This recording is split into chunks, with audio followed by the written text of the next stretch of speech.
વાત કરીએ સુરતમાંથી શંકાસ્પદ પનીરનો જથ્થો ઝડપાયો છે। સુરભી ડેરીમાંથી 754 કિલો શંકાસ્પદ પનીર મળી આવ્યું। કટોદરાની સુરભી ડેરીમાં રેડ કરવામાં આવી હતી। એસઓજી અને મનપાની ટીમે પનીરનો જથ્થો સીઝ કર્યો છે। પનીરના સેમ્પલ ટેસ્ટિંગ માટે લેબમાં મોકલાયા છે। વધુ અપડેટ સાથે સંવાદદાતા મનીષ અમારી સાથે જોડાઈ ગયા છે। મનીષ, સુરતના કટોદરા વિસ્તારમાં પનીરનો નકલી જથ્થો જપ્ત કરવામાં આવ્યો છે।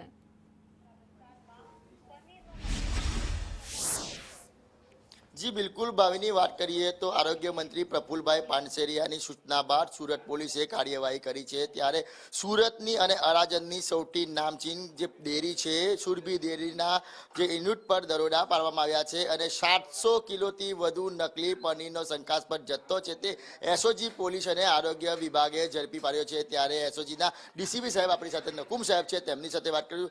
साहेब, कई रीतना झड़पी पाडवामां आव्यो अने केटલું हानिकारक छे आ नकली पनीर लोकोना आरोग्य माटे? आ लोकोने जे पनीर जे छे एमां एक सर्वे छे के 80% जे बजारमां वेचातुं लूज पनीर छे ए नकली होय छे ने एना अंतर्गत अमे दिवाळीना समयथी सतत आनी तपासमां छीए अने रेड करी रह्या छीए। तो गईकाले सुरभी डेरीना 2 युनिट छे त्यां रेड करता 755 किलोग्राम नकली पनीर मळी आव्युं। तेने पण जे महानगरपालिकानी जे फूड सेफ्टीनी टीम साथे ए जत्थो सीज करवामां आव्यो छे अने ते उपरांत आ जे व्यक्ति छे एनी कौशिकभाई पटेल तेनी सायण ओलपाड खाते एनुं जे युनिट छे त्यां पण रेड करवामां आवता त्यां पण बीजुं 200 किलोग्राम पनीर मळी आव्युं छे। पनीर बनाववा माटेनो जे एसिड छे तेवुं 60 लीटर मळी आव्युं छे। शंकास्पद तेल मळी आव्युं छे। शंकास्पद 420 किलोग्राम बटर मळी आव्युं छे। आम आ एक नकली जे छे एनुं एक जे छे एक जाळું जे छे ए मळी आवेલું छे।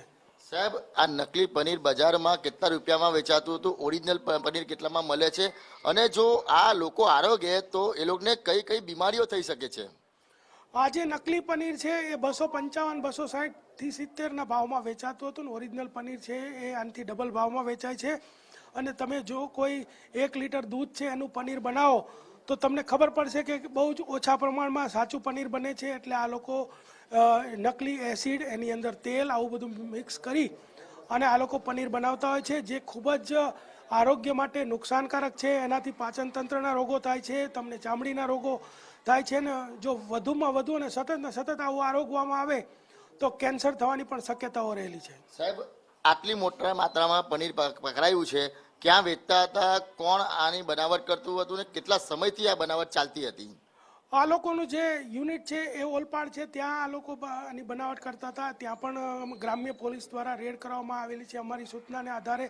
ते उपरांत अहींया पण जे सीज करवामां आव्युं छे आ लोकोने कोण ग्राहको छे ने एनी पासेथी कोण लेता हता एनी अमारी तपास चालू छे। ए नामो मळशे तो ए लोको उपर पण कार्यवाही આગળથી કરવામાં આવશે અને જો આવા પનીર બનાવનાર તત્વો વધુ ગુનાઓમાં સંડોવાશે તો એ લોકોની વિરુદ્ધમાં પાસા જેવી કાર્યવાહી પણ કરવામાં આવશે। શું લાગે સાહેબ, કેટરર્સ, રેસ્ટોરન્ટ ને આ બધી જગ્યા પર આ લોકો સસ્તું પનીર સપ્લાય કરતા હોય છે? हाँ, केटरिंगना व्यवसायमां पण आ पनीरनी सप्लाय थवानी शक्यताओ छे। तो नजीकना भविष्यमां जे लोको केटरिंगना व्यवसाय साथे संकळायेला छे ने जे लोको ने कोई पण लग्न प्रसंग के अन्य प्रसंगोमां ज्यां तेओनो जमणवार गोठवेलो छे त्यां अचानक एसओजी अने पोलीसनी टीमो जशे अने फूडना अधिकारीओने साथे लई जई अने ए जे बनावेलुं पनीरने लगत जे कोई बनावेली चीजवस्तुओ छे एनी चकासणी करवामां आवशे અને એની ઉપર રેડ કરી અને એના લોકો પર કાયદેસર કાર્યવાહી કરવામાં આવશે। આટલા વખતથી જો આવો વેપલો ચાલતો હોય તો કેમ આરોગ્ય વિભાગને ખબર નથી પડતી? કેમ પોલીસે રેડ કરવી પડે છે? આરોગ્ય વિભાગ પણ એની રીતે રેડ કરતું હોય છે, પરંતુ આનો વેપાર ખૂબ જ વધારે પ્રમાણમાં થઈ ગયો હોવાથી અમારા માનનીય કમિશનર સરને એવું થયું કે આ એક સુરતના શહેરીજનો નકલી ચીજવસ્તુઓ ખાય યોગ્ય નથી, એટલે અમને સૂચનાઓ આપવામાં આવી અને એને અંતર્ગત અમે સતત આની બાતમી મેળવતા રહીએ છીએ અને શહેરને આ તમામ નકલી